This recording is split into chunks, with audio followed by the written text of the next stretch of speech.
दुनिया की कुल आबादी के 25% पर मुश्तमिल मुसलमान आज इस्लाम दुश्मन कुव्वतों से मगलूब होकर उनके जुल्म का निशाना बन रहे हैं। आलमी साम्राज्यी ताकतों की पुश्तपनाही से पिछले 1 साल में सेहोनी दरिंदों ने बैतुल मक़दस की हुर्मतो हिफाजत के लिए डटे हुए अहले फलस्तीन पर शदीद तरीन मजालिम ढाए हैं। कुफ्रो इस्लाम की ये जंग आज अर्ज़े फलस्तीन से निकलकर पूरे मशरिक़े वुस्ता को अपनी लपेट में ले चुकी है और सेहोनी दरिंदे गजा और लबनान को खंडरात में तब्दील करने के बाद अब शाम की जानिब पेशकदमी कर रहे हैं ताकि वो अपने ग्रेटर इसराइल मंसूबे को अमली जामा पहना सकें। दूसरी जानिब गुज़श्ता 77 बरस से मकबूजा कश्मीर में जारी भारतीय जुल्म जबर पर आलमी बरादरी की मुसलसल खामोशी इस हकीकत का वाज़े सबूत है कि साम्राज्यी ताकतें उम्मते मुस्लिमा को हर सूरत कुचलने के लिए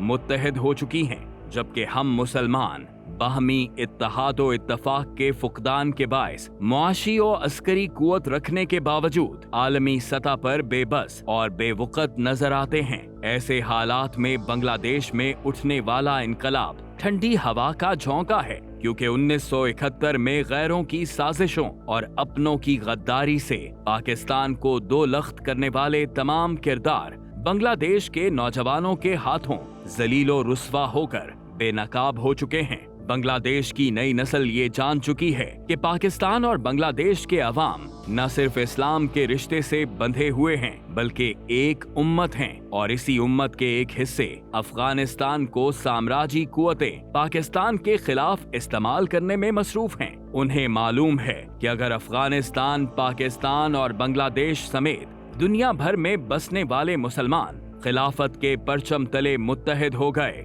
तो बैतुल मक़दस इसराइल के हाथ से निकल जाएगा, क्योंकि इसी निज़ाम खिलाफत के जरिए मुसलमान 13 सदियों तक दुनिया की गालिब तरीन कुव्वत रहे। अब वो वक्त आ गया है कि आप सल्लल्लाहु अलैहि वसल्लम के फरमान के मुताबिक खिलाफत का परचम थामे मशरिक से निकलने वाली फौजें बैतुल मक़दस को सेहोनी तसल्लुत से आजाद करवाएंगी। इसलिए हमें खिलाफत अला मिनहाजिन नबुआ को अपनी मंजिल बनाते हुए सियासी,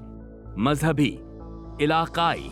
और लिसानी बुनियादों पर तकसीम को खत्म करके उम्मत वाहिदा की अमली मिसाल बनना होगा, क्योंकि निज़ाम खिलाफत ही उम्मत मुस्लिमा को मुत्तहिद रखकर दुनिया में अल्लाह